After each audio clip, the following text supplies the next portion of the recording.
Hey Insurance, this is Tony Cañas, Chief Motivational Officer at Insurance Nerds and PNC Client Advisor at the Jacobson Group. Today, I want to tell you a personal story about authenticity and showing up to work as your whole self.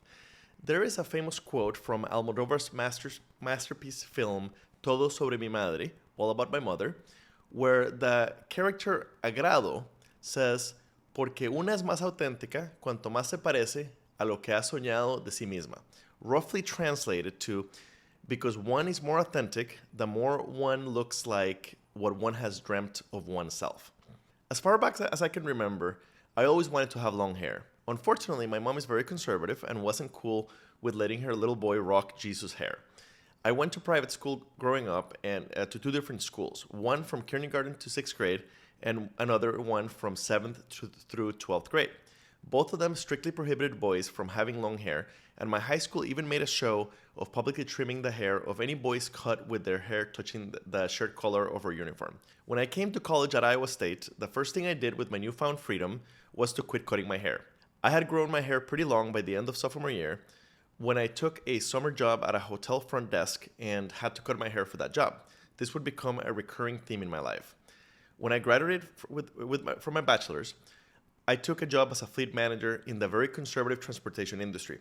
A long hair on a guy would most certainly have not flown. I don't specifically remember whether they ever specifically told me that I had to cut my hair.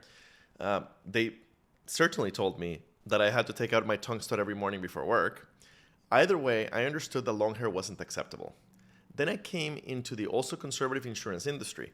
And again, I don't specifically remember whether Farm Bureau had a rule against men having long hair. What I am sure of is that there were no long-haired men around, so I didn't feel safe growing it. Same story at American Modern. When I landed at Liberty, I was feeling pretty confident with my MBA, CPCU, nine other designations, and I pushed the envelope a little more, letting my hair grow longer, but never quite ponytail length. I certainly cut my hair at least every few months before going to a CPCU conference or even when speaking at another conference. I certainly cut my hair for my interview with Jacobson, and I continued cutting it before important conferences, client visits, and home office visits.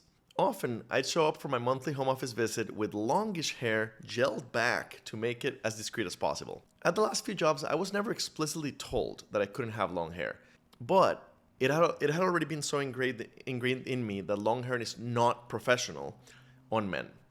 It wasn't until the pandemic gave me the perfect excuse to finally grow it long because it didn't feel safe to go to a salon. And yes, I do mean a salon. I've never been a barbershop kind of guy. It was always Aveda or salon lofts for me. As the pandemic weeks became pandemic months, my hair kept getting longer and longer. After about 7 months, my girlfriend literally couldn't take it anymore and went to get her hair done. She came back and asked me when I would follow her lead. I'm not ready yet, was my answer. I kept growing it and telling Renee that I'd cut it after I got the vaccine. Which dose? She asked.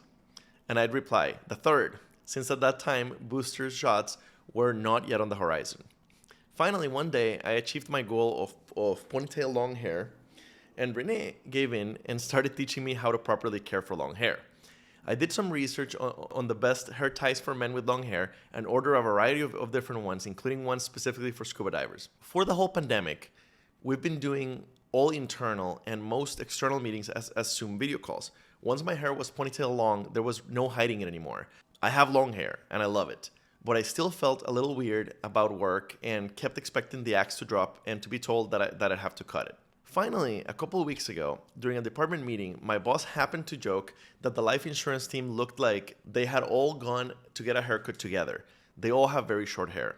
My team, the PNC team, happens to be 2 women and me, and they both have always had long hair. So I took this opportunity to joke that the PNC team is competing to see who can grow their hair long. For the first time, officially acknowledging to my boss and the entire team that I indeed have long hair. I'm tired of trying to hide who I am. It feels amazing to be able to be myself at work and bring my whole self to work. It feels amazing to look more and more like what I've always wanted to look like. And my long hair example is downright silly in some ways.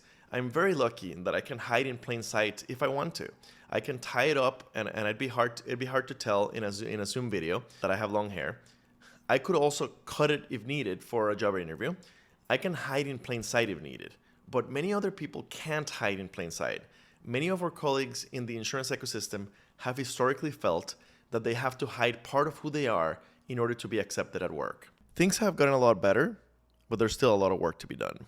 This is going live the morning of Wednesday, November 10th, and later today, Profiles in Risk episode 260 is going live. It's an incredible interview with Jessica Chitwood, the president of Commercial Insurance Partner, about her incredible story and how she was told that she'd never be able to get a job with her visible tattoos if she talked about her wife, if she didn't take out her piercings, and basically if she didn't pretend to be a completely different person at work to avoid making people feel uncomfortable.